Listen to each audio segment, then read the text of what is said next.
사랑의 하나님, 오늘도 새 마음과 새로운 정신으로 주님께서 허락하신 새로운 시간 안으로 들어섭니다.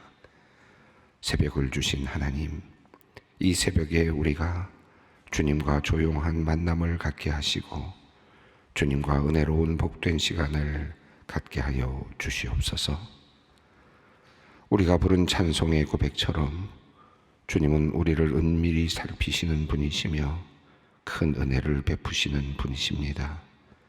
이것이 우리의 믿음이기에 우리가 어떤 상황 속에서도 두려움이 없이 당당하게 살기를 원합니다. 우리를 흔드는 세상의 모든 것들을 무서워하지 않게 하시고 힘들고 어려운 일이 있을 때라도 절망하지 않게 하여 주시옵소서. 또한 인생의 무거운 모든 짐과 죄악의 짐을 우리 주님 앞에 조용히 내려놓고 십자가의 그 사랑, 죄사함의 은총을 얻게 하여 주시옵소서. 늘 은밀히 보시는 주님, 주님께서 우리의 모든 것을 아시오니 그러므로 또한 은밀히 보시는 주님 보시기에 정직하게 살기를 원합니다. 바르게 살게 하옵소서. 오늘 하루를 살아가는 동안 우리의 입술을 지켜 불의를 말하지 아니하며 우리의 혀가 거짓을 말하지 않게 하여 주시옵소서. 하나님이 모두 보고 계신 것을 잊어버리고 주님께서 사랑하시는 우리의 이웃과 형제를 괴롭히는 일이 없게 하옵소서. 은연중에라도 마음속에 악한 생각조차 품지 않게 하시고 중심까지 낱낱이 보시는 주님 앞에 온전한 마음으로 살도록 도와주시옵소서. 하나님, 놀라운 하나님의 역사하심을 보며 감사와 감격으로 가득한 가정들이 있습니다. 내가 오를 수 없는 저 바위 위로 나를 올려주십시오라고 기도했던 그 간절한 기도, 그 은밀한 기도를 들으시고 주님께서 건네어 주신 멋진 선물 받아들고 어찌할 바 몰라 하며 기뻐하는 이들의 감사를 주님께서 향기로운 제물로 받아 주시옵소서. 주님께 은혜를 받았으니 받은 자답게 살게 하시옵소서. 일평생 주님의 그 은혜를 기억하며 주님 보시기에 아름다운 길로 걸어가는 복된 가정이 되게 하여 주시옵소서. 하나님, 너무나 어렵고 힘든 상황 속에서 눈물을 흘리며 기도하는 가정들이 또한 이 땅에 많이 있습니다. 한 달 후에는 어떻게 살아갈 수 있을까? 2달 후에도 제대로 살아낼 수 있을까? 날마다 걱정하며 주님 앞에 나와 기도하는 가정을 주님 긍휼히 여겨 주시옵소서. 우리를 향한 주님의 생각은 재앙이 아니라 우리에게 가장 좋은 것을 주시려는 것이며 우리를 살리시려는 것임을 굳게 믿게 하시고 그 믿음으로 오늘의 어려움을 당당히 힘차게 이겨나가게 하여 주시옵소서.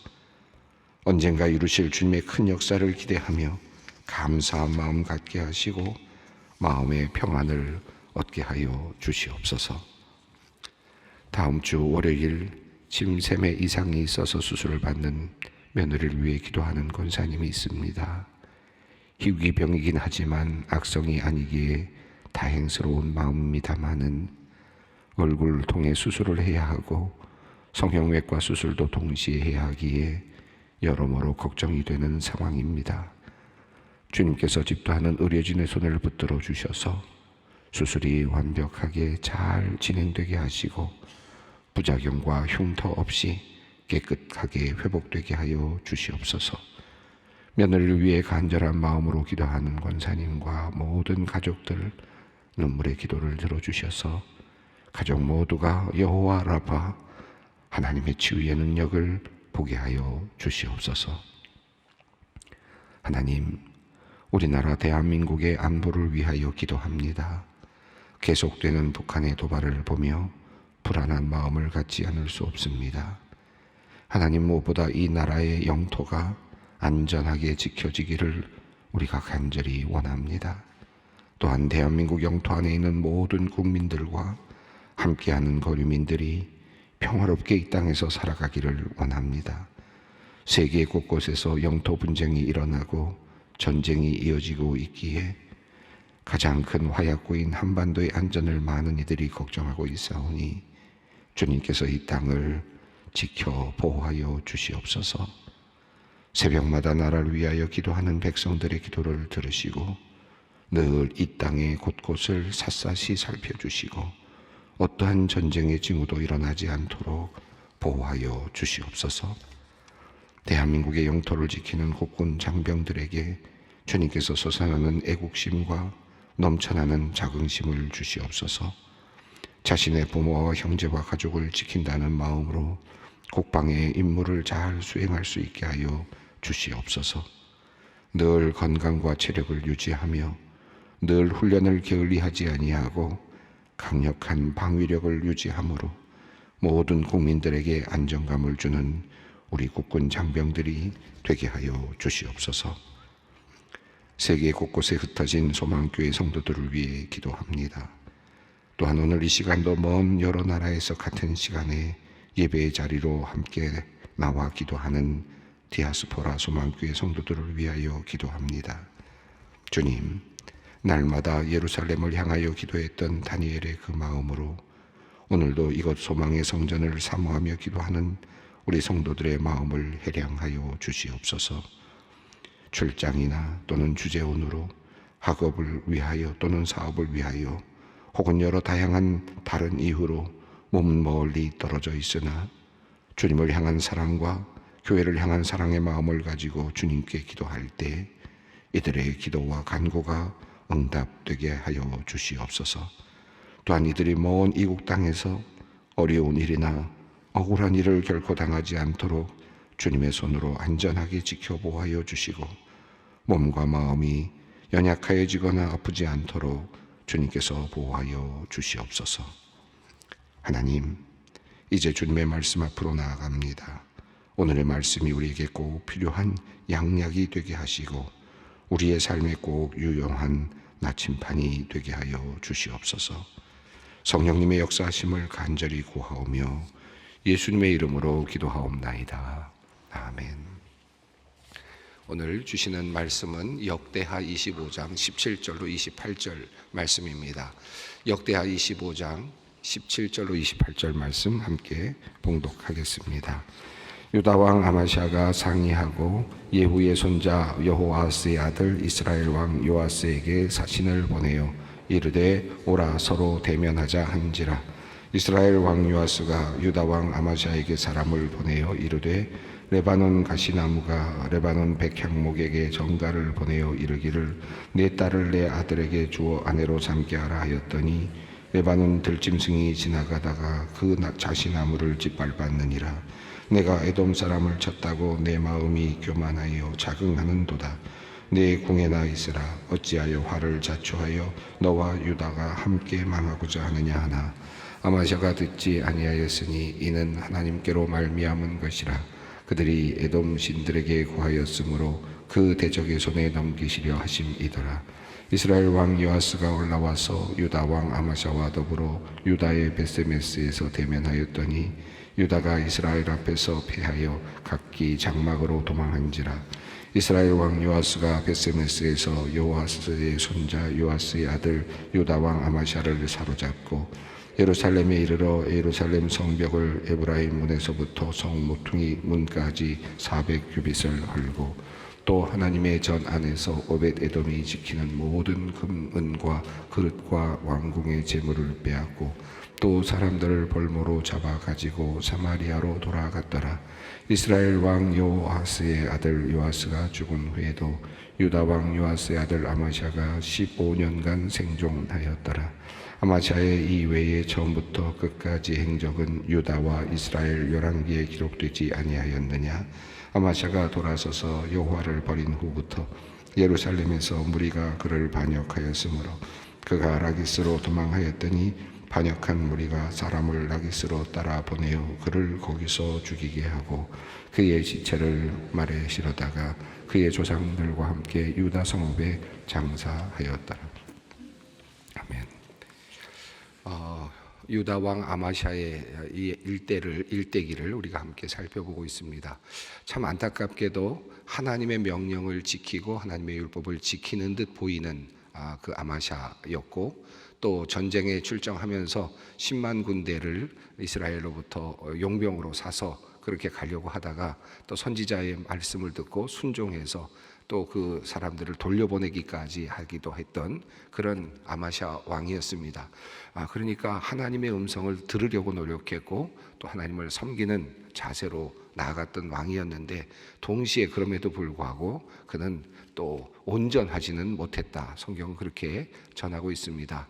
하나님께서 유다 왕 아마샤에게 에돔을 무찌를 수 있도록 그렇게 하나님께서 능력을 주셨고, 그래서 큰 전쟁에서의 승리를 거두게 되었습니다. 그리고 돌아오는 내용이 어제 본문에 있었고, 또 오늘 이제 본문 이후에 그 다음 내용이 이어지고 있는데, 어제 본문에서 그렇게 돌아오는 중에 아마샤가 에돔의 신상을 가지고 왔다, 이렇게 말씀하고 있습니다. 그것이 굉장히 안타까운 내용으로 소개가 되고 있습니다. 지난 어제 본문 말씀 13절과 14절을 보면 그 사이에 그 아마샤가 돌려보냈던 10만 군대가 돌아가면서 3천 명의 유다 거민을 죽였고, 그리고 많은 재물을 약탈하고 돌아갔다라고 하는 그런 내용이 나왔고, 바로 14절에 이제 아마샤가 돌아오면서 에돔 사람들을 죽이고 돌아올 때 그 에돔의 그 신상에 그것들을 가져왔다. 그리고 그 앞에 경배하였다라고 하는 그런 내용이 나옵니다. 이 13절과 14절이 묘하게 연결이 되고 있음을 보게 되는데, 앞뒤로 이렇게 되어 있습니다. 이스라엘 백성들이 3천 명이나 죽게 되고, 돌아가던 그 이스라엘, 그러니까 북이스라엘의 용병들이 그렇게 유다의 거민들을 사륙했던 그런 사건과 바로 뒤에 이어지는 에돔 사람의 신, 에돔 사람들의 신을 경배하는 또 그런 신상을 가져오고 있는 이 아마샤의 이야기가 함께 연결되고 있습니다. 이것이 서로 연관 관계가 있음을 암시하고 있죠. 그리고 15절 16절에서 선지자를 통해서 하나님께서 이제 그거 섬기는 것, 하나님께서 승리케 하셔서 에돔을 물리치도록 해주셨는데, 그 에돔 사람들을 지켜내지 못한 신을 가지고 와서 그 신상을 가지고 와서 섬기는 것이 마땅하냐? 당연히 그것은 마땅하지 않은 거죠. 하나님이 크신 신이라는 사실을 이미 에돔과의 전쟁에서 보여주셨는데, 그럼에도 불구하고 에돔 사람들이 가지고 있었던 신상을 가지고 와서 섬긴다는 것은 말도 안 되는 이야기인데, 그럼에도 불구하고 그 이야기는 이 아마샤에게는 그만 통하지가 않았습니다. 하나님의 말씀을 따라서 살려고도 했지만 또 동시에 불완전한 모습을 보여주고 있는데, 도리어 그를 쫓아내는, 그 선지자를 쫓아내는 장면이 어제 본문 16절에 나오고 있습니다. 자, 그리고 나서 선지자의 입을 통해서 하나님께서 그를 이제 멸하실 것이다 라고 하는 예언의 말씀이 나오고 있습니다. 하나님을 섬기기도 했는데 불완전한 상태로 하나님을 섬기고 있었던 모습이고, 또 자기의 어떤 일정한 부분에 있어서는 자기 마음대로 하고자 했던 그의 아마샤의 그 모습입니다. 자, 그 결과가 어떻게 되었는지 오늘 본문이 이야기하고 있는데요. 17절 말씀입니다. 함께 읽겠습니다. 유다 왕 아마샤가 상의하고 예후의 손자 여호아스의 아들 이스라엘 왕 요아스에게 사신을 보내어 이르되 오라 서로 대면하자 한지라. 유다 왕 아마샤가 상의했다라는 의미는 이제 그 신하들과 함께 의논을 했다, 작전을 이렇게 짰다라고 할 수 있겠습니다. 어떻게 할 것인가? 왜 상의를 했겠습니까? 앞서 나왔던 그 내용 속에서 북이스라엘에서 데려왔던 10만의 용병들이 돌아가면서 자신의 그 이스라엘 유다 땅에 그 거민들을 살육하고 또 재산을 빼앗아 갔기 때문에 이것에 대해서 어떻게 대책을 세울 것인가 하는 문제였을 겁니다. 자, 그래서 요아스, 이 이스라엘 왕 요아스라고 분명하게 되어 있는데, 이름들이 비슷한 이름들이 같은 이름이 많아서 조금 혼란스럽습니다만은, 여기서는 유다 왕 요아스가 아니라 북이스라엘을 다스리고 있었던 요아스입니다. 그래서 그 예후의 손자 여호아하스의 아들 이스라엘 왕 요아스, 이렇게 정확하게 이름이 다르다, 사람이 다른다라는 것을 분명하게 알려주고 있는데요. 자, 그러니까 북이스라엘을 다스리고 있었던 당시의 왕 요아스에게 이제 전가를 보낸 것입니다. 우리가 대면하자라고 하는 말은 협상하자라는 의미도 있겠고, 동시에 그 물어내라라고 하는 그런 여러 가지 의미도 있을 것입니다. 그런 손해에 대한 배상을 하라든지 이런 의미가 담겨 있을 것인데, 여기에 대해서 이스라엘 왕은 이제 단번에 그것을 거절하고, 그리고 싸우지 않았으면 좋겠지만 네가 싸우면 싸울 수 있다라고 하는 아주 강한 의지를 보여주죠. 18절, 19절이 그런 내용입니다. 18절 말씀 읽습니다. 이스라엘 왕 요아스가 유다 왕 아마샤에게 사람을 보내어 이르되 레바논 가시나무가 레바논 백향목에게 전가를 보내어 이르기를 내 딸을 내 아들에게 주어 아내로 삼게 하라 하였더니 레바논 들짐승이 지나가다가 그 가시나무를 짓밟았느니라. 예. 가시나무가 백향목에게 상대가 되지 않죠. 아주 작은 가시나무가 백향목에게 우리 서로 사돈 맺자라고 그렇게 터무니없는 이야기를 하는데, 그런데 그러던 중에 백향목 그 레바논 들짐승이 지나가다가 그저 가시나무를 밟아버렸다. 그러니까 이 가시나무가 얼마나 연약하고 보잘것없습니까? 이 보잘것없는 것이 어떻게 우리한테 이런 큰 제안을 하느냐, 어림없다라고 하는 그런 의미이겠습니다. 비유적으로 이렇게 표현을 하고 있는데 비유가 참 흥미롭게 되어 있습니다. 자, 그리고 그것을 보다도 분명하게 19절에서 이제 이렇게 표현하는데요. 함께 읽습니다. 내가 에돔 사람들을 쳤다고 내 마음이 교만하여 자긍하는도다. 내 궁에 나 있으라 어찌하여 화를 자초하여 너와 유다가 함께 망하고자 하느냐 하나. 자, 여기서 너 집에나 있어라. 그리고 그러나 네가 나오면 큰일 난다, 죽는다라고 하는 그런 위협이죠. 싸우면 싸울 수 있다라고 하는 그런 의미이겠습니다. 자, 그냥 가만히 있는 게 좋아라고 이렇게 위협을 한 겁니다, 이스라엘 왕이. 그런데 생각해 보면 지금 이 아마샤의 입장에서 본다면 30만이라고 하는 대군이 있었다고 하더라도, 군사가 있었다고 하더라도 과거의 군사의 숫자에 비해서는 상당히 모자랐고, 또 에돔을 치려고 갈 때에도 그 숫자가 모자라다고 생각이 들어서 사실 이스라엘에서 용병을 10만을 구해 오려고 했던 것 아닙니까? 사실 그러니까 부족한 전력이라고 할 수 있을 것 같은데, 그런데 이 아마샤는 그럼에도 불구하고 무리한 전쟁을 벌이게 됩니다. 20절 말씀입니다. 아마샤가 듣지 아니하였으니 이는 하나님께로 말미암은 것이라 그들이 에돔 신에게 구하였으므로 그 대적의 손에 넘기려 하심이더라. 이 부분이 참 흥미롭습니다. 왜냐하면 이 같은 내용을 전하고 있는 열왕기서를 보면 이 흐름이 그대로 이어지거든요. 그런데 한 가지가 빠져 있습니다. 역대하하고 다른 점이 있는데 바로 20절입니다. 이 20절이 역대하의 해석이라고 할 수 있습니다. 왜 그들이 패하였는가? 왜 아마샤가 전쟁을 일으키게 되었는가? 전쟁을 일으키게 된 근원부터 그가 그것 때문에 이제 멸망하게 되고 또 잡혀가게 되고 또 힘을 잃게 되는 이 모든 과정, 그것이 이유가 뭔가, 그 이유를 해석하고 있는데 그것이 바로 20절입니다. 자, 에돔 신에게 네가 구하였으므로 대적의 손에 넘기신다. 다시 말하면 아마샤가 전쟁을 벌이게 됐던 그런 모든 과정에는 하나님의 섭리가 있었다라는 것이고, 그리고 그 안에는 하나님의 진노하심과 심판이 있다라는 것입니다. 자, 하나님께서 아마샤를 분명 바로 직전에는 도와주셨습니다. 특별히 하나님의 손으로 에돔의 모든 군대를 이길 수 있게 해주셨습니다. 하나님이 그의 편이 되어 주셨는데, 그럼에도 불구하고 아마샤는 하나님의 편에 서지 아니하고 다른 신을 붙잡았단 말이죠. 그러자 하나님께서 배신감을 느낀 겁니다. 그리고 하나님께서는 그에 대해 응당한 그런 심판을 하시는 겁니다. 이것이 20절이 말씀이고 역대기가 우리에게 전해주고 있는 아주 매우 중요한 신학적인 해석이라고 할 수 있겠습니다. 자, 그리고 이제 그 다음에 결과가 나오는데요. 결국 패할 수밖에 없다는 것이 이미 벌써 암시되어 있지 않습니까? 21절, 22절 읽습니다.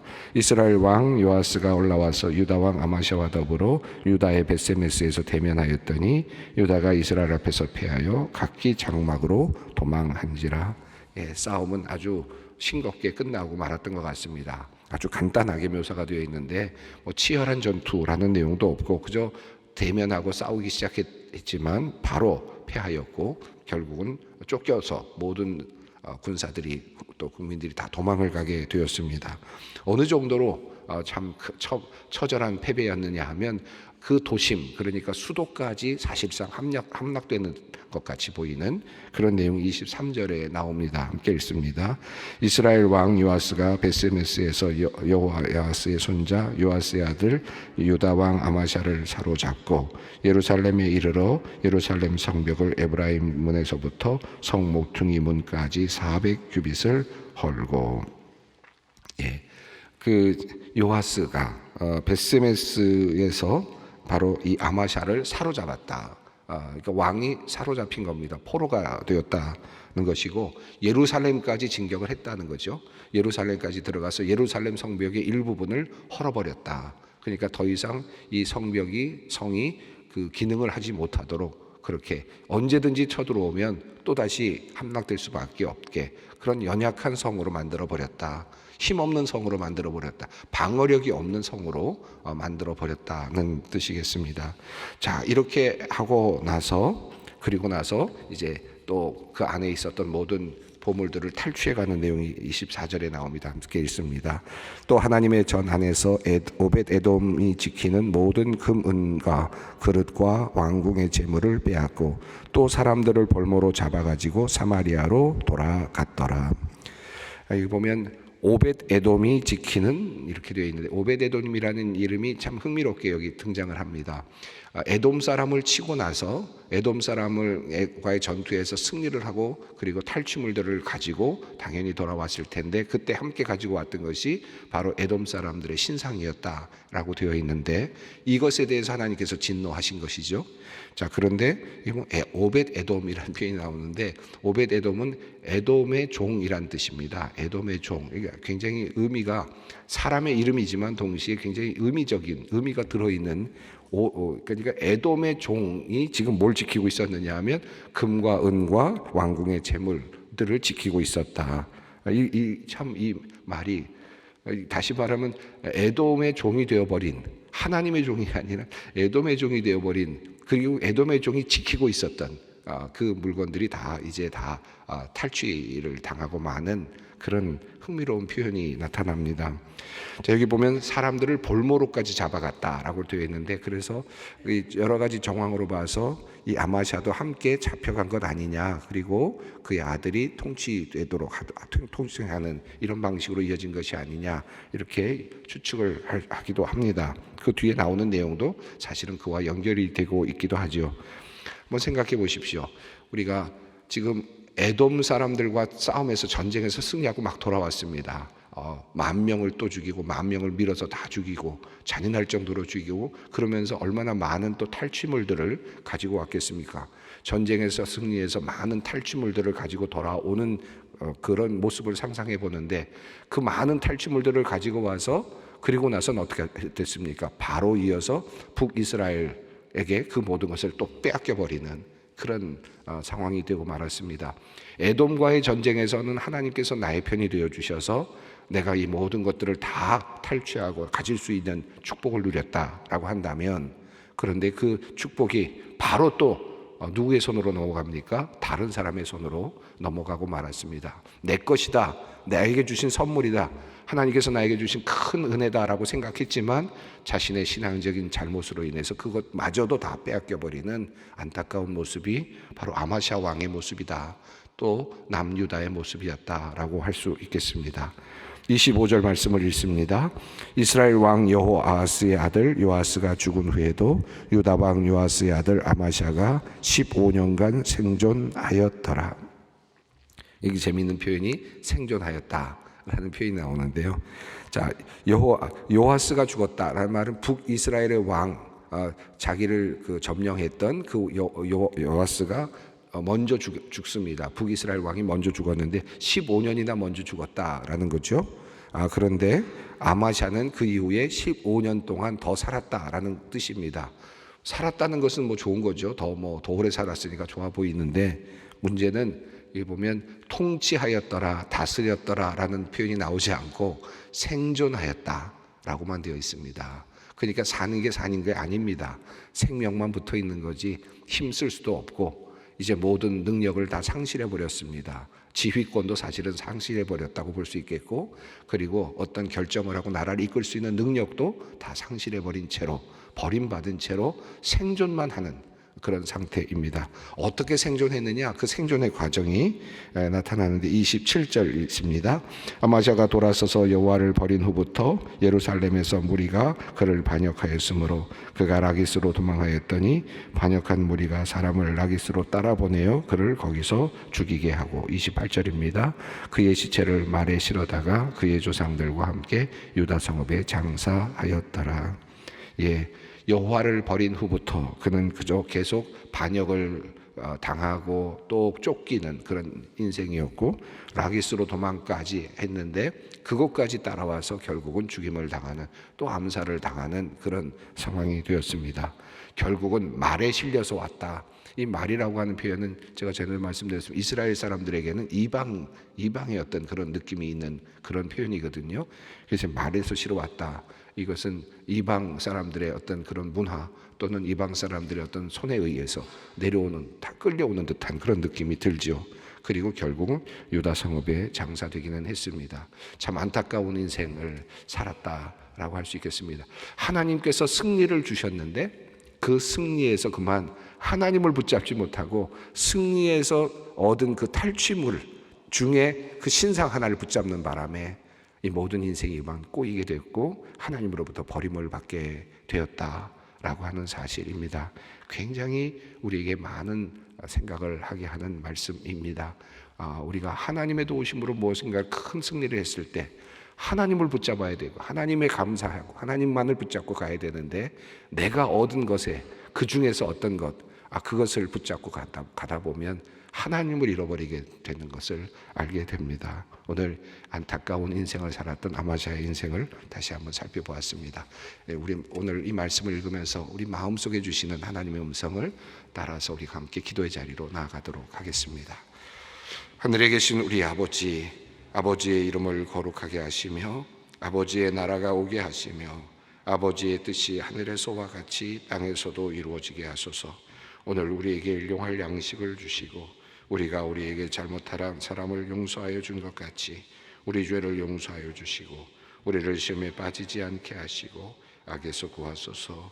나라와 권능과 영광이 영원히 아버지의 것입니다. 아멘.